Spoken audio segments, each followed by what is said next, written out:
Hello guys, Rick here, and as some of you might already know, I've been trading for about 6 years, and basically I've been in both sides of trading. I've been at a point where I didn't understand what I'm doing, and currently at a point where I have been trading profitably for the past about probably 2 to 2.5 years. Also been managing funded accounts for currently about 2 years. So in this video I'll just be sharing with you the exact steps or formula that I consider what assisted me to move from being a struggling trader to a profitable trader. Now this formula can be replicated by anyone, I believe, and if I was to start over in my trading, these are some of the things that I would focus on early enough. The first step is sticking to one approach, and by this I mean the approach that you use to find profitable trades in the market. We've got hundreds of trading strategies out there in existence, but the thing is, you don't need to be familiar with all these trading strategies. In fact, the more you try to master many trading strategies or approaches, the more you're going to confuse yourself, the more things will look complicated in the market, and you'll almost never come across that perfect trading strategy that you want. Personally, what I did and what I do suggest is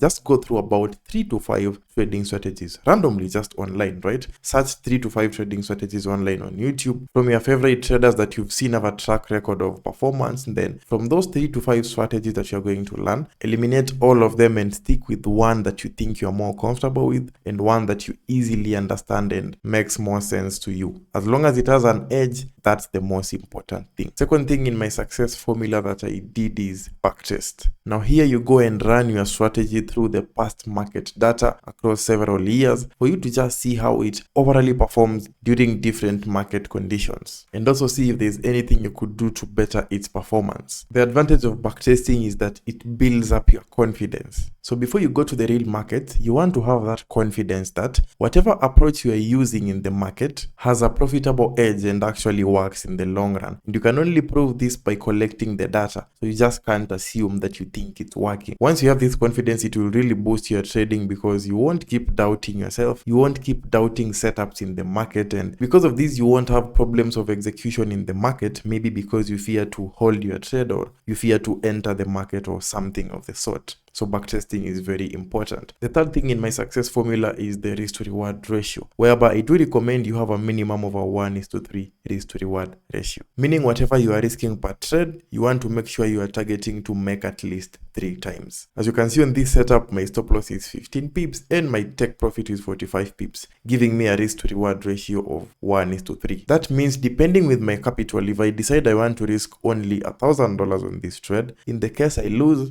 $1,000. In the case I win, the trade goes to my favor. I do make 3 times, which is $3,000. So this way you are maintaining your losers quite small and your winners significantly big. Now, of course, you can still use a smaller risk to reward if you wish. For example, you could still do a risk to reward of a 1:2, meaning instead of targeting 45 pips, I now target 30 pips. So if I was risking 1,000, instead of making 3,000, I'll now make 2,000, which is just 2 times my risk. But the problem with a smaller risk to reward ratio is that you need to have a high win rate, which is not usually very easy to come across in the markets. My own recommendation is a minimum of a 1:3 risk to reward, simply because it's very easy for you to find a profitable edge in the market despite having a low win rate. Also, in case of a drawdown, you can easily recover because one profitable trade recovers up to 3 losers. On the other hand, if you have a smaller risk to reward ratio like a 1:2, for example, in the case that you are in deep drawdown, you need to win significantly more trades for you to recover. So a 1:3 on the minimum always wins it for me. If you can do higher, even better.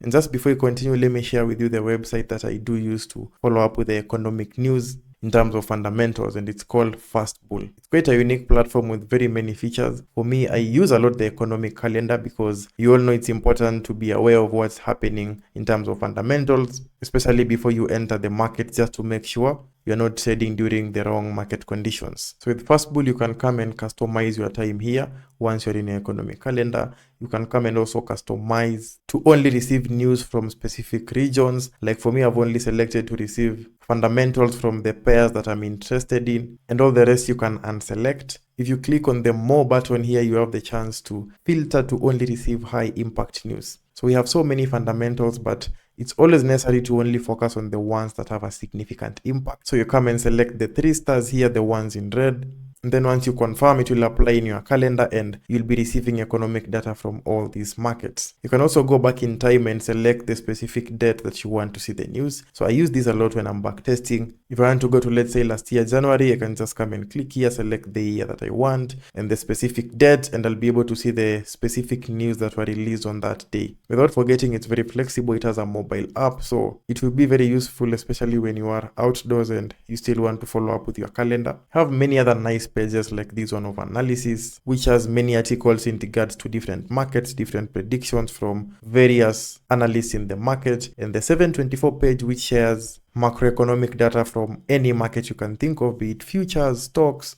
Forex. All the links will be in the description. Before, you don't want to have more than 3 trading pairs on your watch list. Does it mean it's impossible to trade more than 3 pairs profitably? Of course not. I think for the most even part of my last year, I've been having about 4 to 5 pairs and I've still been able to trade quite well. But at the moment, I'm only focusing on about 2 pairs, which is what I recommend. Don't go beyond 3. The advantage of this is that it makes your trading easier because all your attention is focused on just specific markets. So you have all the time to make sure you're not making errors even when you're doing your execution. The problem with following up with many pairs is that your focus is all over the place and it's very easy for you to make an execution mistake. If you're following up with 5, 6, 7 pairs, it's very easy that in a normal day you might miss out a trade simply because you are looking at one pair and then a trade happened on maybe your 6th or 7th pair, but you didn't have time to look at it because your attention is all over the place. Also, the more you trade, the more you realize, even with just a few pairs, you can still make the same amount of money as someone who's trading more pairs. Because when you have lesser pairs, you can simply adjust your risk to make sure you can now risk significantly more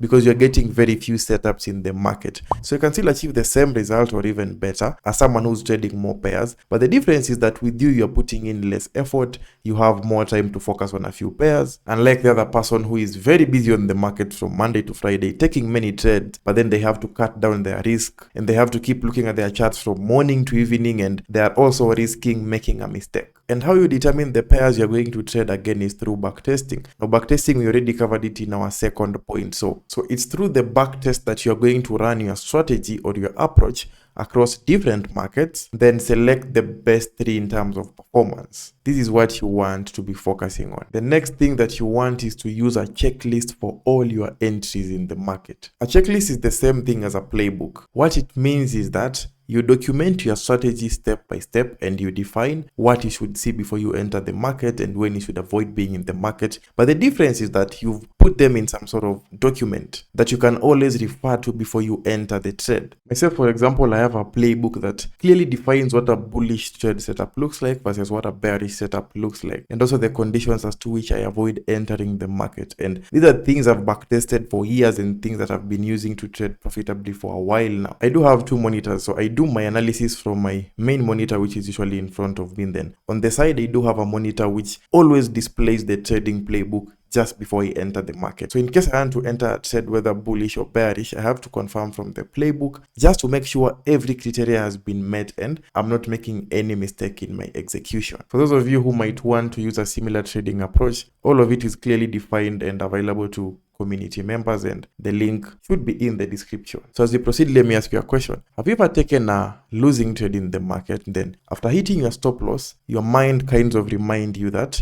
maybe if I had just checked the economic calendar, I could not have hit the stop loss. So you come to realize that you hit the stop loss because there was high impact news and you forgot to actually check the calendar. Or you probably took the trade at a wrong level, but you just come to find out after you've already hit the loss. So the damage has already been done, but it's when you're realizing that had you just done a few things different in the analysis, you should not have taken the setup because it was not actually a great setup. If you can relate to this, then it happened because you are not following a checklist. That's why I highly recommend having a checklist documented to just ensure you're not making any mistakes in the execution. Number 6, you want to leverage on prop firm capital. And just to be clear, it doesn't have to be a prop firm. The whole idea here is that you want to have reasonable amount of capital. So if you can get that using any other means, well and good. Now, capital is a very huge necessity in your trading success. And I'll give you a real life example. So in January, I only managed to do about 4% in my trading account. Now the 4%, if I was trading $1,000 account like a while back when that was the maximum I could afford, the 4% could have been equivalent to something like $40. See,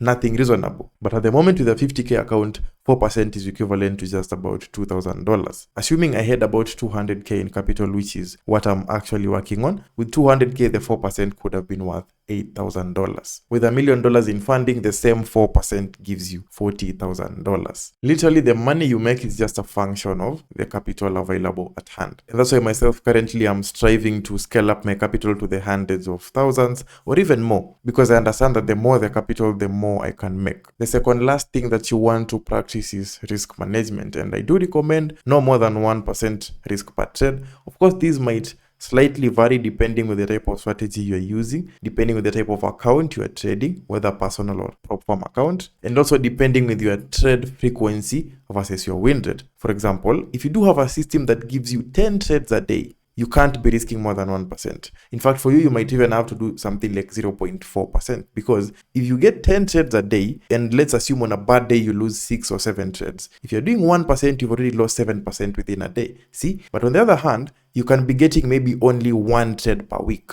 If you get 1 trade per week, it's possible for you to risk 1%, because worst case scenario, if it goes against you, you finish your week with only a negative 1% loss. So your risk management will be dependent with your trade frequency combined with your win rate. Myself, I don't go past 1%. Now, another important thing with the risk management part is the consistency. Now, the worst thing you can do in your trading is being consistent with your risk management. An easy way to put it is, today you risk 1%, tomorrow you jump to 10%, the other day you come back to about 3 or 4%. See, that inconsistency in risk management, you almost can't be successful with it, because you'll have a very inconsistent imbalance between your winning trade versus your losing trades. And that actually beats the whole idea of risk versus reward, which is meant to assist you to lose less and win more. So the best thing that you want to do is be very consistent. If you're going to do 1%, always be doing 1%. Remember, a trading edge is only built around the assumption of consistency. It assumes you're going to be doing the same thing, taking the same types of setups, and risking the same percentage consistently over a long period of time. The minute you just break one thing of what I've mentioned,